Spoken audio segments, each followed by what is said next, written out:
Yeah. So our next talk is about kinetics by Robert Waghmare. Can we have you on stage, please? Robert Waghmare is a Meta Health Master Trainer, EFT Advanced Trainer, and Director of Meta Health Academy, Great Britain.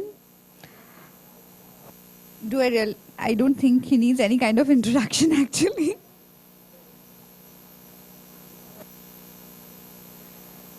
So META-Kinetics is an exciting development in meta health and mind-body medicine. It synthesizes two powerful disciplines, cyberkinetics, an advanced form of kinesiology, and meta health, a comprehensive mind-body social system of health understanding. META-Kinetics gives you an integrative framework and advanced methodology for working with clients. It is an essential step for those committed to learning meta health and developing deeper mind-body understanding. Now that he's here, I would hand it over to him.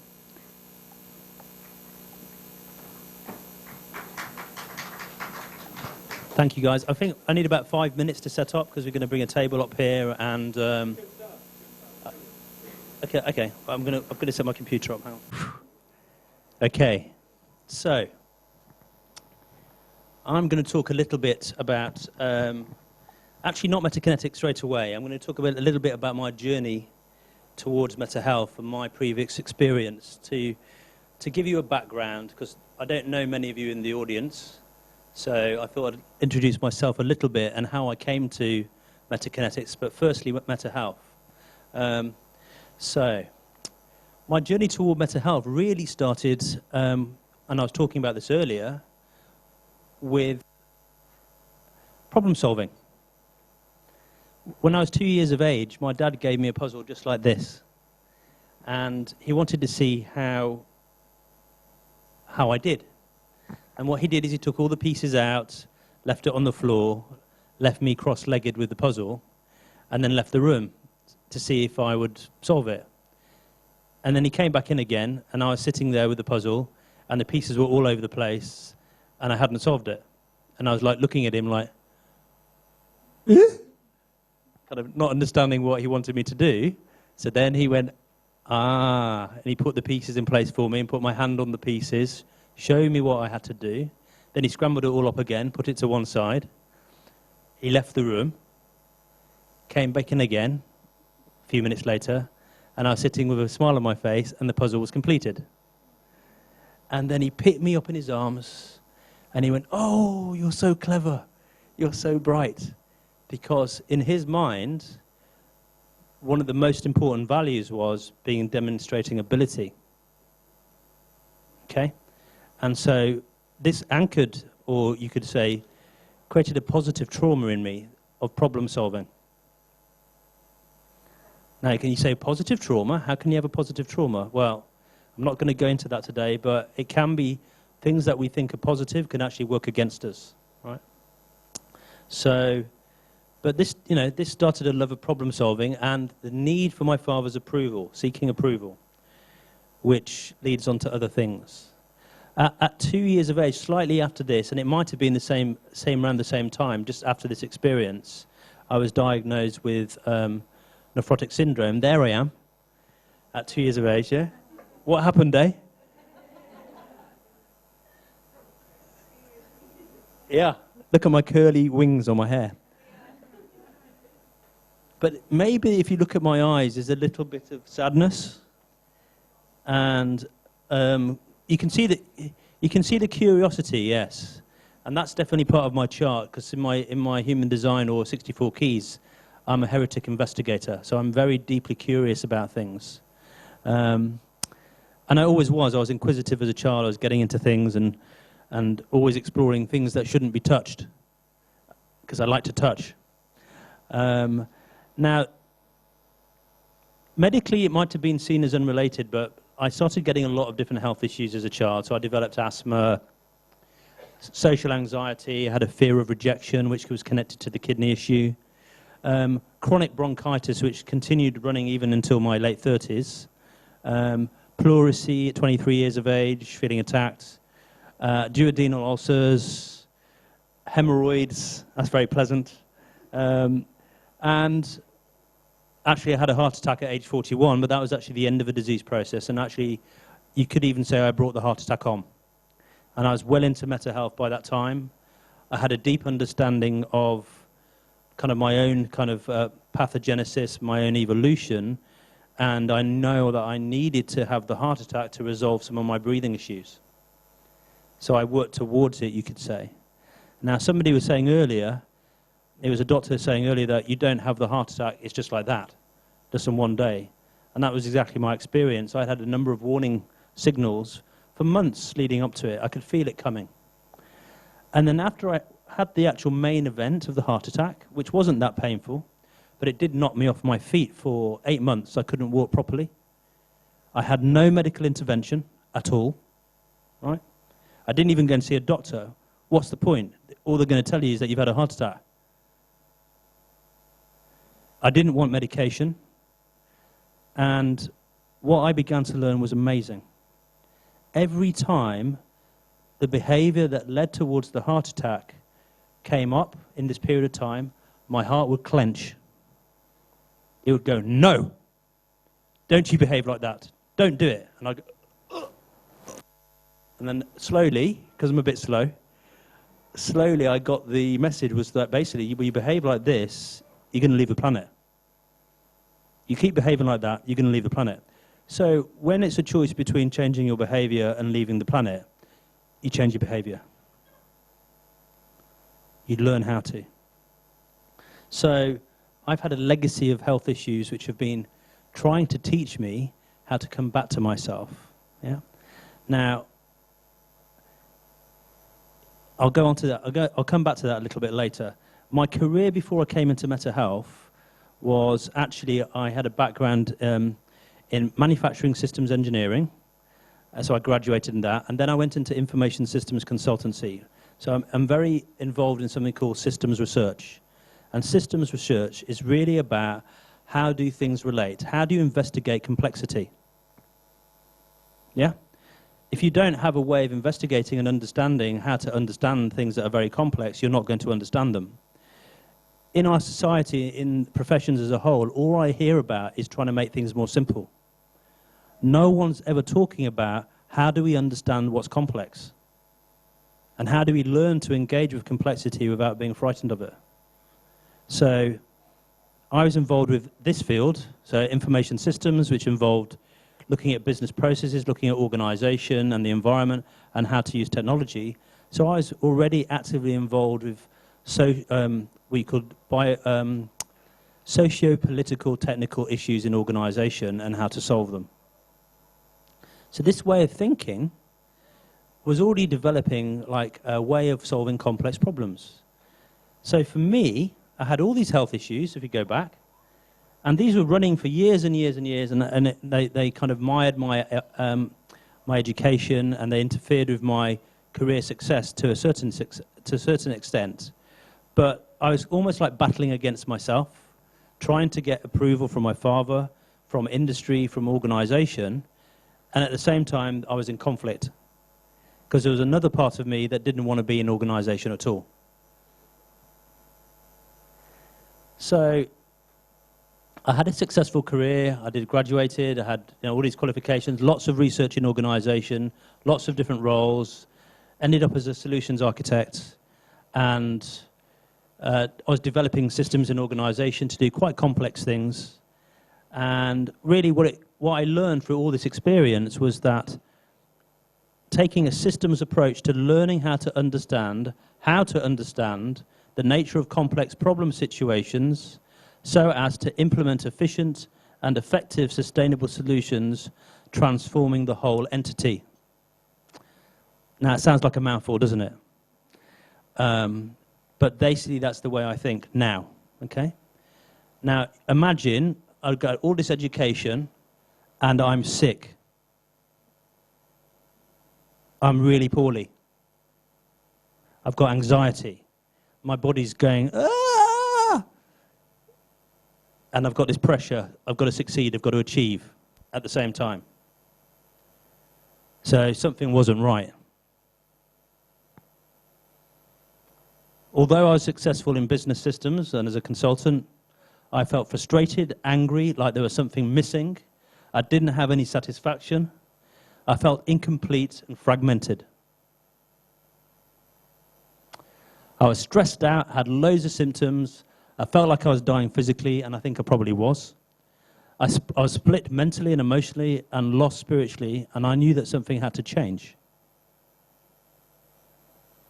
I knew that if I continued in the same way, I was going to die. And it wasn't a case of like, I think so. It was a case of knowing so. So when you have that, like on the one level, you know, inside, this is the way you feel. And yet on the outer world, you know, but you're a successful consultant. You're doing really well. You're on a director's package, salary. And I was like, that meant nothing to me. It's shit. May as well be dead. So the thing that had to change, and I think this image in the background nicely describes how I felt tormented. So the thing that had to change was me.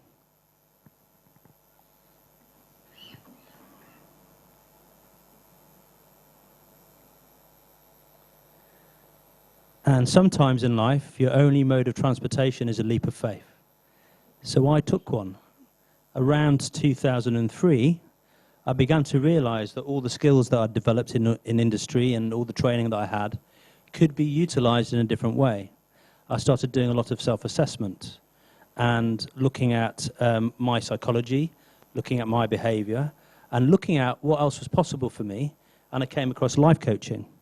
And that wasn't too far removed from some of the change agency I was already doing in organization. So I trained as a life coach. I was also reading a lot of spiritual development books. I read maybe, before 2003 or 4, I read maybe 200 books, all to do with personal development and spirituality. I engaged in transpersonal psychotherapy because I was feeling terrible. I was feeling lost, and I wanted some help. Now, that gave me a lot of awareness, but it didn't help me let go emotionally. While reading one book by Eckhart Tolle called The Power of Now, I actually had a Kundalini awakening about 2 o'clock in the morning where my back was arcing and there was energy flowing up and down my body. And this was while I was having transpersonal psychotherapy. And I was quite depressed at the time, and I went to see the therapist the following week. And she looked at my face and she went, "You're not the same person. You're completely different. What's happened to you?" And I was like, well, I don't really know actually, but I had this experience while reading a book and doing some meditation, and I just feel much lighter. It's like, you know, internal dialogue, our mind can often play games with us, and it's like, my mind at that time was like, on a scale of busyness, on a scale of 0 to 10, it was 100. And it reduced by about 60% over one night. Just went, whew.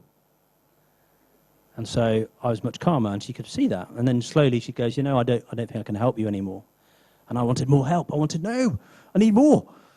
So while I was working as a coach, and I was searching for greater meaning to life, my life, I wanted to make my life more meaningful. I was seeing clients at the same time, and clients kept telling me about all their ills. You know, oh, I don't like this relationship, or my work's not so good like that, I don't get recognition at work, and I have to support everybody, and nobody supports me, and they've always got back pain. And I'm like, that's really interesting. Why have they always got back pain? And at the same time, I was thinking about all my own health issues, to take more responsibility, and I was thinking, there's got to be something out there that goes meta to everything else. And I literally typed into Google, meta medicine. There's something that goes above and beyond all medicine that can give me an idea. And I found Richard Fluke's website. And I went, now part of me was going, yay! And there's another part of me going, bullshit. Yay! Bullshit. Right? So the critical mind was still working, playing games with me. And there was another part of me, in my heart, I believed there was something else possible. And I phoned Richard up, and we had a conversation of an hour or so, and I was stunned. And I said, I've got to be on that first training.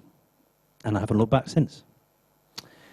So I was looking for a model of why, you know. I was looking for why do we get sick? Why was I so poorly? Why did all those things happen to me? And I wanted a bigger model. Now, one of the things I learned as a systems thinker is that the whole is much greater than the sum of the parts. So we can't understand ourselves if we're only looking at an aspect. We have to understand ourselves as a whole being. And that's consistent with all my training and everything I've done. So since then, I've gone on. Obviously, I'm a master trainer in that, a researcher in mental health, a consultant and a developer, and I'm very, very involved with it on a daily basis. I live it. I'm a living, sleeping, talking, walking mental health advocate. I've also got involved with META-Kinetics, which I'm going to go into, and I research and do development in that too. I actually am a master trainer in EFT, not an advanced trainer, and energy psychology, and I develop methods in it also. Neurolinguistic programming, hypnosis and timeline, spiral dynamics, human design systems, developmental behavioral modeling, access consciousness facilitator, BWRT practitioner, energetic NLP, brainwave entrainment, and I'm still learning. And I'm still open, you know, I just keep going. As far as I'm concerned, there's no end to it. You know, it's my life, I'm going to continue learning, and there's value in everything. Some things are more valuable than others, but I've got to keep going. Got to keep developing things. And this leads on to talking about META-Kinetics. So in 2007, I think it was, or 2008, Richard introduced me to a fellow called Tremaine Rees. And we went to a seminar in Germany together. And Tremaine is quite a quirky character, a lovable fellow and very interesting, very intellectual. And after about 2 or 3 years, we got knowing each other, he came across this gentleman here called Alan Sales, who I want to acknowledge, because Alan had developed a system called cyberkinetics. And Alan and Tremaine were the first people to have the idea they could synthesize this methodology of inquiry with the mental health knowledge base. And I went along to the first workshop and was astounded, because it just took mental health to another level. The inquiry was so precise, so deep, the capacity to actually remove stress there and then, so it's like forming a bridge to doing therapeutic work. I was amazed when it fitted all my systems understanding. Unfortunately, Alan passed away about a year or so after I started learning it, and so Tremaine and I have continued developing the system. And it really forms the basis of all my research and all my therapeutic work now as well. I do everything tested against muscle testing. So I want to thank Tremaine, and I want to thank Joanne as well, because Joanne is very involved with the work that we do as well. So there's a team of us developing, and Dr. Kwesi has also joined us. I want to acknowledge Kwesi, who's joined us at the Mental Health Academy, and we're doing research together towards a complete system of bio, psycho, social, energetic, and spiritual inquiry. And thank you for that, Rob. And I just want to share that Rob is one of the main developers in MetaHealth, who has developed together with Tremaine META-Kinetics. And now people are so anxious to want to know what is META-Kinetics. And we have this here because Rob is going to do a demonstration. Yeah. Okay, so I'm not going to tell you what it is, I'm going to show you, but I'm going to say why. I'm going to tell you a bit of why. Why would you like to learn META-Kinetics? Well, how about speeding up your understanding of mental health and what consciousness really is? Deepen your embodiment of mental health, so you'll get it quicker, because when you start to learn from the body rather than just intellectually, it's a different level of learning. Learn how to effortlessly uncover the unconscious causes, triggers, and drivers of your own symptoms and beyond. Discover key relationships between the stressors, brain areas, organs, emotions, memories, beliefs, energy systems, behavior, or symptom patterns. And help your clients let go, heal, and evolve faster than ever before. Sound good? Yeah? Yeah? Yeah? Take the effort and guesswork out of trying to work out solutions and surrender to a higher level of intelligence. So when I'm working, it's like I don't feel like I have to work anything out anymore. it all comes to me rather than me having to intellectually. And it can be very complicated, this work. People have got a lot of issues, and they're all interconnected. So how do you know what's the most important thing to work on? Because they often can't tell you. And because we're so non-linear, what you think is the most important thing often isn't. So that's just a basic flow diagram of how it developed. I'm not going to go into that. I'm going to actually go into do a demonstration.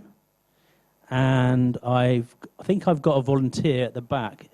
Sarah, are you still open to doing some kinesiology? Otherwise, I'll find someone else. Yeah? Yeah? Okay, good. So could everyone give Saraswati a nice round of applause? Can I have another assistant to help write things down for me? Because I'm going to be busy. My hands are going to get tied up. You can do that, Crazy? Yeah, thank you. All right. You need to hold the mic for me as well, because I can't. I haven't got on the pelly yet, Mike. Would you like to lie down? You can write, I hold them. That's okay. I'm a doctor. Feet that way. Okay, I'll talk a little bit, but when I start muscle testing, you'll have to hold it for me, okay? Okay, so we've got, what's your name again? How do you spell it? How do you say it? Saraswati. Saraswati. Okay. Saraswati, and we have no idea what we're going to find out. Okay? So thank you for being a volunteer. This should be interesting. Okay. So what I thought I'd do is connect to the ancient system of chakras and show you how this can sort of take that understanding a bit further. And you're probably all aware of the chakra system, 7 centers, vortices spinning, interconnected. But what you may not be aware is that each mind or organ mind has a relationship to the chakras. So I want to find out what your body says about your chakras. Are you open to doing that? Yeah? Yeah. Yeah. Yeah. Yes. Sounds a bit reserved. Okay. Okay.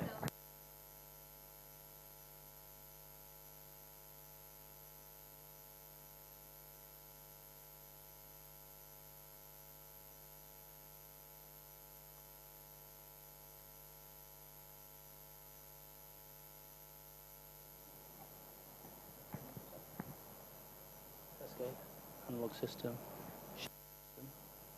So what I'm doing is putting commands in. Okay, analog display. Okay, so what it's showing me, the muscle is showing me that basically her chakra system is operating at 50%, and the arm is locking. Can you see that your arm body's doing that on its own? Yeah, that you're not doing that consciously. Yeah. So her arm is locking. It's saying there's 50% stress in this, or she's 50% vital. Now I can just put one finger mode on, I can ask a question, and we can find out which chakra is it by scanning the body, okay? Identify modality chakra.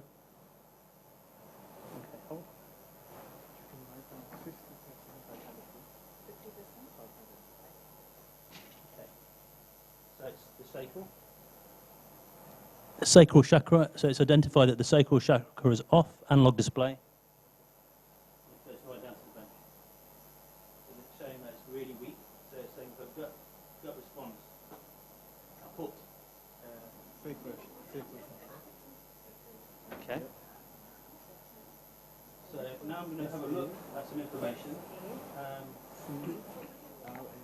One of the things that starts to happen when you work with this modality is that you stop learning different modalities.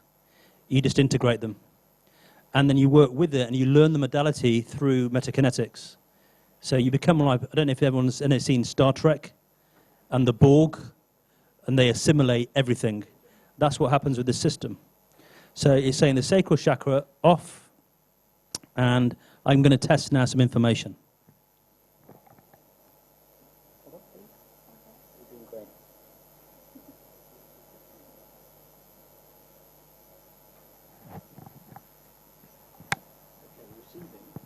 So receiving. Okay. So it's saying there's something going on with receiving. So do you find it easy to receive things from other people, or do you feel like you have to give?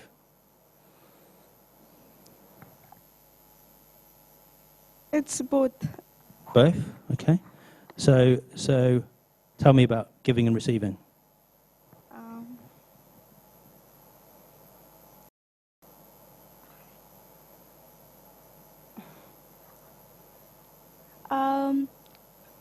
I get help from people, Mm-hmm. yeah, and even I'm willing to help others.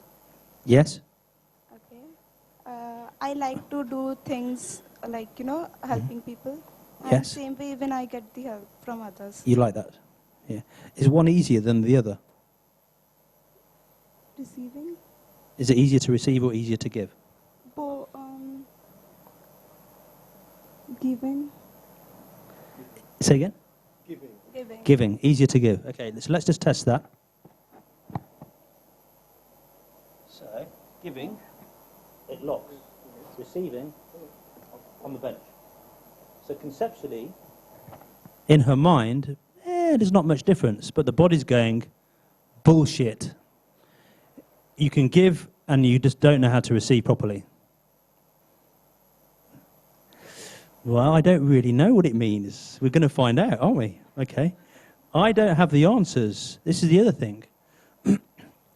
We don't guess. We find out. We ask the body. So you know everything. Your unconscious has all the solutions, all the answers. I don't know. But if we're willing to inquire, your body can tell us. Are you open for that? Yes.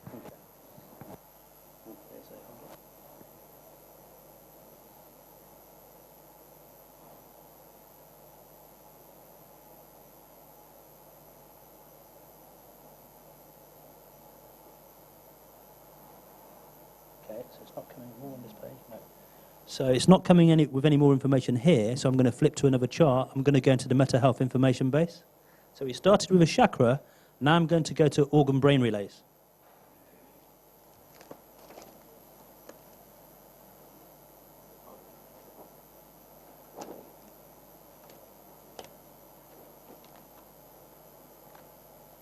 Okay, identify a number of organ relays. Sacral chakra, blocked receiving. 3 relays are showing. Cortex. Should we write down cortex? Should we put cortex? Yeah, you can. Brain area, cortex. Can I have some water? Get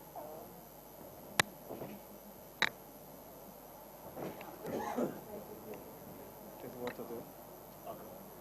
And also for hair if you want. Give me a bottle. It's quite dry. Give me a bottle. You want to drink some water? No.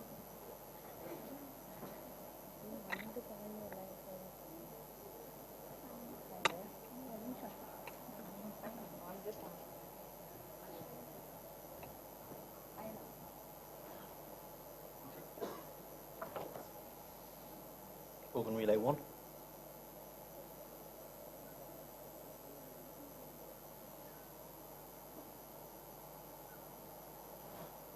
Vagina mucosa. Okay. So receiving. So of course the vagina is the vessel of receiving, right? So it's saying that you're unable to receive in that way. Does that make sense to you? Yeah. What does that mean to you? I don't know what. So it's saying there's an issue. Yeah, you don't have to communicate that. I can work on it blind. I don't need to know. But does it seem like it has a resonance to you? So it's going to be receiving either intimately, no, or in some related way. It can be connected to the mother or the father, but it's about like receiving as a woman possibly. There's different themes we can test here. So let me test. Hang on. Hold up. So receiving from a man, receiving from a woman, receiving from male energy, receiving from female energy. It's going off for females. Interesting. Okay. If this is related to mother, hold up. Okay, hold up. Nice. This is related to my father. This is related to my mother. Okay. It's got something to do with your mum. Can you tell me about your mother? What? Tell me about your mother. In specific, like what you want to know, I don't know. Just Just tell me something about. I'm not going to be specific because I don't know. I'm just following the body. What do you have in your mind when he asks you about your mother? Okay. I lost my mom when I was in 3rd standard. How old is that? How old? How old? 11, 10, I don't know. Okay. Who's sensitive energetically here? Right. Did you perceive as soon as I said that a huge amount of energy? Yeah? Okay. So how does not being able to receive from your mother, when you hear that language, you can no longer receive from your mother, how does that make you feel? Sorry? Not good. Not good. What's the not good feeling? Okay, we'll find it. Let it go. It's okay. Let it go. It's emotion. We'll find the emotion.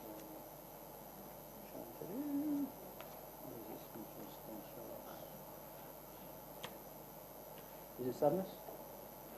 Sadness? Say sadness. Okay. Grief. Grief.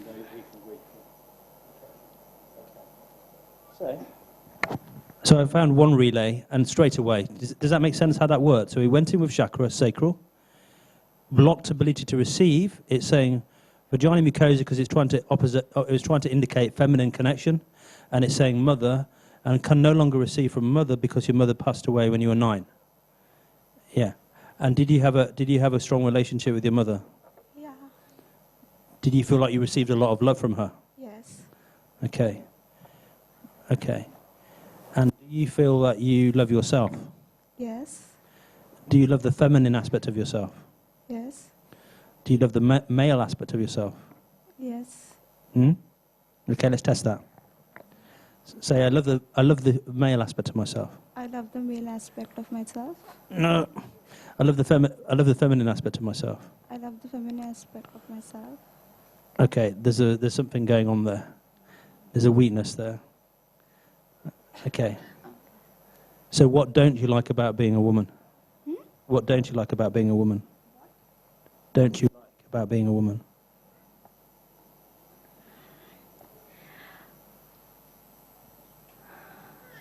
You say it again. Okay. Okay, did you notice then I had to say that 3 times? Because her mind is just starting to delete everything that I'm saying because it's too close. When someone has a very core identity related issue, they literally can't hear you when you start to speak in the language of the issue. The mind just deletes it. So you have to keep saying it.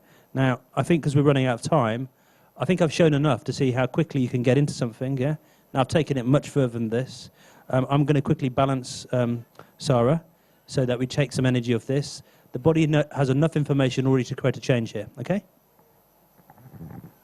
So, at least I hope it does, otherwise I might get locked out. Low gate. Yeah, what is it? And then we go to correction scan charts. And the beautiful thing about this, wonderful thing about this is that I'm not doing anything other than reading what her body field is telling me. I'm being completely directed by her spirit. I'm asking questions, but I don't presume to know the answers, and I'm in a space of openness and possibility, but her body field is guiding the whole process. I don't know. You're smart, aren't you?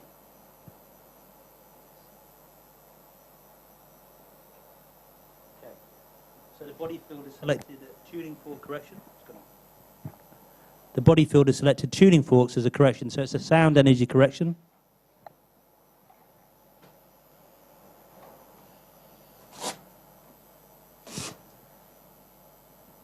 I'm just going to operate.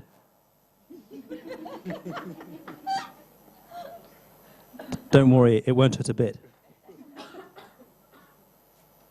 You can say something about the forks that Alan invented. Yeah. So these tuning forks were developed by Alan Sales, and they're really powerful. They just have an amazing quality to them. I mean, he was a control systems engineer, and he spent about 10 years designing these things, and they ring out longer than any forks I've ever heard. And the harmonies they create are quite amazing. So we'll see what happens, yeah? So I'm going to do a load first. So we're in load gate. Oh, sorry. I'm jumping ahead of myself. Load gate.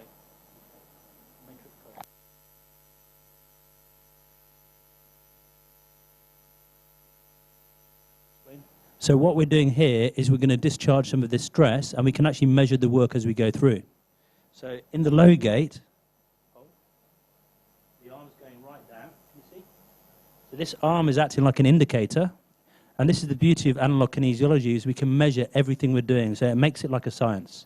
So it's saying stress, loads of it, 100%. Then we start stress loading. Okay, hold on. Now, I want you to think about what we were talking about not being able to receive the love of your mother anymore. Can you think about that, please? Yeah? Are you in touch with that feeling? Okay, hold. I want you to push out this way. So you're pushing in that direction.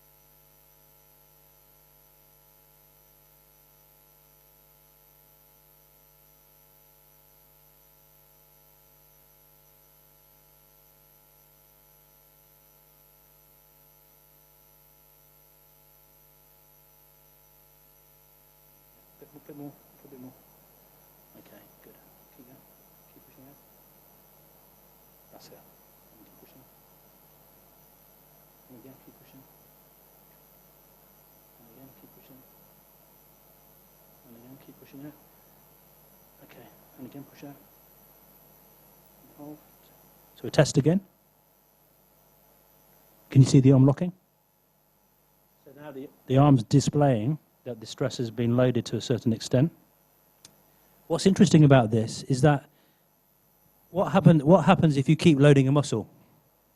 What happens to the muscle? Normally.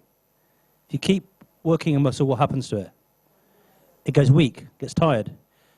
This is the opposite. This is an energetic effect. So the muscle gets stronger with the stress loading. So this is energetic. This is not physiological. Does that make sense? We're moving the stress from the area where it's in the organ in the brain into the muscle tissue where it can cope with it.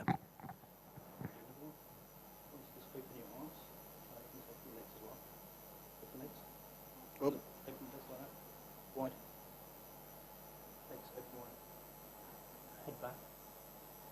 Eyes back and tongue out forward. The tongue out. Stick your tongue out. And put your eye, keep your eyes, that's it. Good. All right. Now come back. So this was a mudra.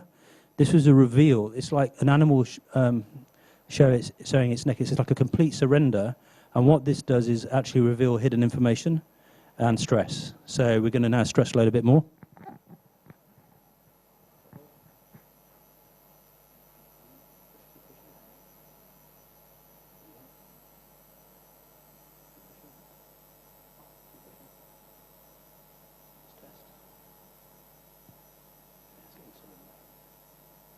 Good.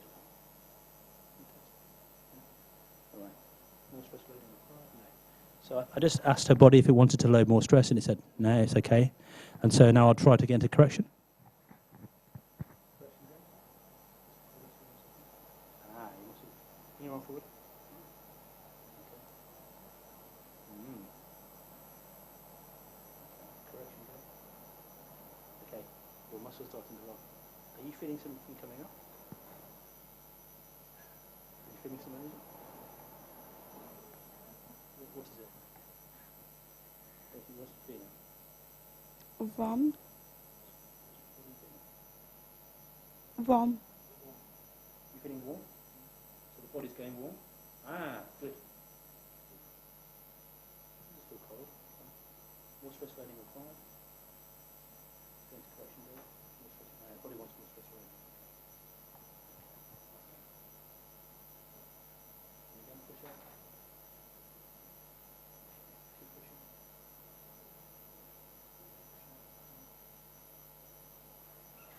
That's really interesting. The body changed its mind. You know, you said that you had an issue making decisions, and your body's telling me that. It's like your body goes, go in, and it goes, no, you don't. Go inside, no, you don't.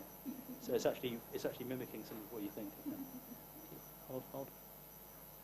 Okay. Can you do this again? Yeah. Stick your tongue out. Stick your tongue out. Come on, stick your tongue out. Come back. Okay, hold. Hold. And again, hold. Okay. Okay. Correction gate. Now you can let me in. Good. It's not doing the correction. It's just sound. Sound. Okay. Bring it forward. Forward. Identify the object forward.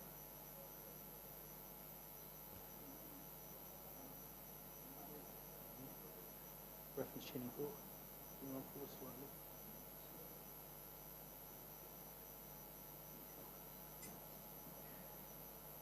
So it's just going to be sound, don't worry. I'm not operating on it. I'm not going to operate. Okay. So now we've gathered all the stress, and now we're going to discharge it using sound energy. And I'm also going to find out whereabouts in the body, either on the body or in the body field, where the focus point is. So even though I can't see energy disturbances in the field, the body can actually tell me, because the body is field. So we're going to find out.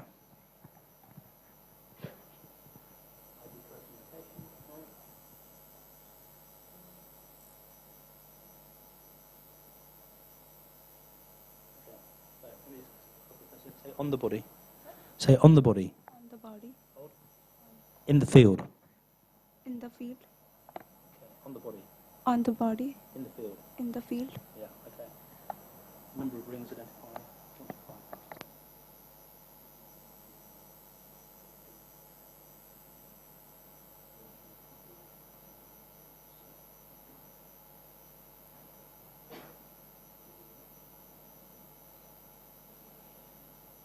Distance from body.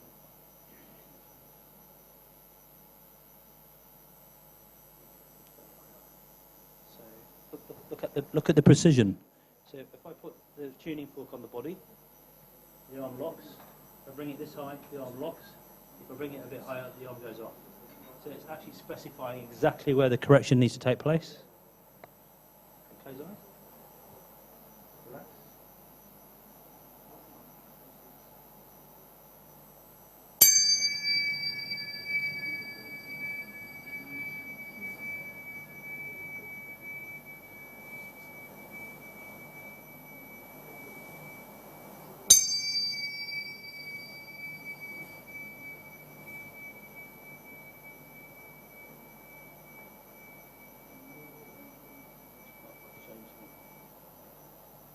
Also forgot to show you that right at the beginning of the correction where the arm is, so it shows you how much work's been done. So we can measure test and load, and we can measure the correction gate.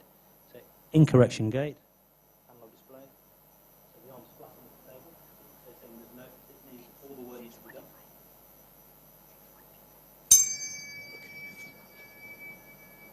Breathe.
to test that again. So do you remember when I put my hand over the sacral? So sacral chakra system status. Hand over the sacral, analog display, lock. So now the body's saying the sacral is being balanced in relationship to that issue. Yeah. Now, we didn't go down the rabbit hole, but Sarah is showing some signs that she wasn't that comfortable about going into further inquiry, and you don't want to push a client necessarily, particularly in this environment where they don't want to go. But regularly what happens is, literally, in fact, last weekend we did a training in META-Kinetics, and this lady who hadn't experienced this process before, I did a balance on as a demonstration, and in the correction gate while I was ringing, she just burst floods into tears because the energy unblocked, and then she went into immediate healing straight away and had loads of symptoms of various kinds, some heart, some digestive. So sometimes it's about just raising somebody's awareness, and other times actually it kicks people into major hitting. So I want to say thank you for Sarah. Give her a round of applause. So I think the meta meaning for that really is very simple. It's like, I miss my mother. Does that make sense? Yeah? Does that feel true? Yeah. And that's it. So that's where she needs to do some work. I mean, who wouldn't miss the mum, lost at 9 years of age? There's some work that needs to be done to bring that love back to herself. And now you've got tears in your eyes. Yeah. So Okay. thank you very much, Thank you. Sarah, and thank you very much, Rob. I'll be around for questions afterwards. So. Yeah, and Rob is going to conduct a workshop on META-Kinetics. It will be, again, practical, that there will be demonstrations, and that those who take part in the workshop are going to work with each other, so you are going to practice META-Kinetics. So we have completed the day with the panel discussions and with the presentations, and now we have got the workshops. Yes, now we have 3 different workshops with a duration of 45 minutes to 1 hour. You can choose which workshop you want to attend. One is Lucier Color, Therapy with Lucier Color. That's by Anu Mehta. That'll be happening outside the banquet room, the conference room. Workshop number 2 is Meta-Energetic Chakra Balancing by Udhir. Yeah. That'll be in room number 2 there. And we have 3rd workshop by Rob, Mysteries of Behavior. That'll be here. The Dutch Rob. Dr. Rob. The Dutch Rob. Yeah. You're the one. Not going to have fun.